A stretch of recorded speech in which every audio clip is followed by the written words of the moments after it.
A $2.2 billion insurance deal involving a global giant and a major Singapore brand falls apart, and now even the regulators are refusing to talk.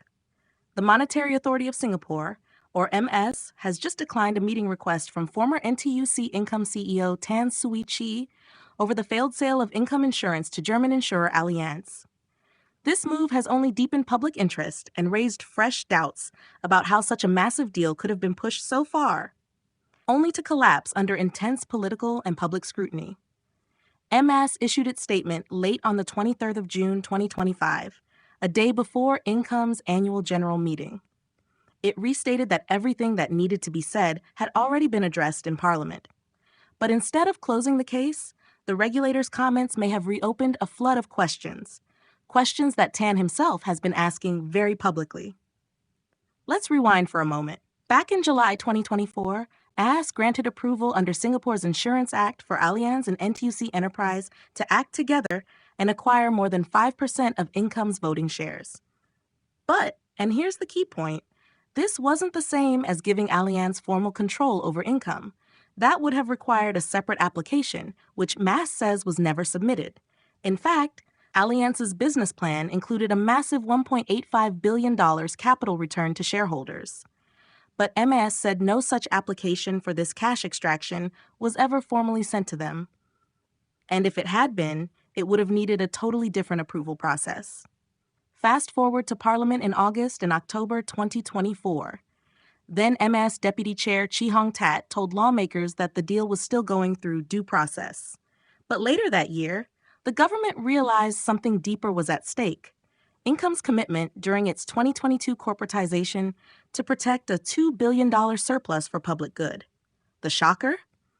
MS said it only became aware of these earlier commitments to the Ministry of Culture, Community and Youth, or MCCY, after the initial debate in Parliament. That's when the government stepped in and blocked the transaction. New laws were rushed through Parliament in October 2024, giving MAS the authority to consider MCCY's views on such deals. Allianz then pulled out in December. But that wasn't the end of it. During the 2025 general election campaign, former NTUC Income Group CEO Tan Chieh reignited the debate with a detailed open letter. He aimed his questions straight at Deputy Prime Minister Gan Kim Yong, who also happens to chair MAS. Tan asked, how did a deal with such big financial and social risks nearly go through without public discussion? Why wasn't Allianz required to inject fresh capital? And why didn't MAS or NTUC clarify their positions earlier? He raised serious governance concerns, pointing to overlapping leadership roles across NTUC-related entities. For example, Gan Kim Yong wasn't just MAS chairman, but also chair of the Singapore Labour Foundation, which has direct ties to NTUC. Tan argued this raised potential conflicts of interest and weakened independent oversight. He also brought up an earlier issue, that the Singapore Labour Foundation's stake in NTUC Enterprise had quietly dropped from 30% to 20% back in 2021. He questioned if that decision made it easier for controversial deals like this one to move forward without stronger government checks. Tan didn't stop there. He called out the lack of responses to earlier letters he had sent to MAS between August and September 2024. He said this showed a troubling reluctance to engage the public on a matter with national implications. He even urged voters in Gans Punggol GRC and in Jalan Kayu, where NTUC Secretary General Leung Chee Meng was contesting, to reflect on these issues when they voted.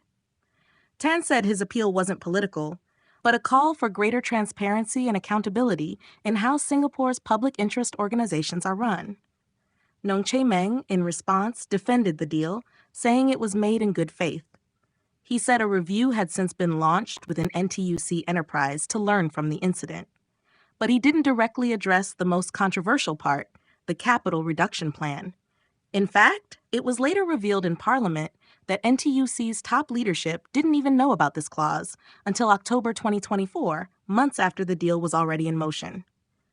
So the question is, how could something so major, with billions of dollars at stake and involving a national cooperative brand, move ahead without everyone being properly informed?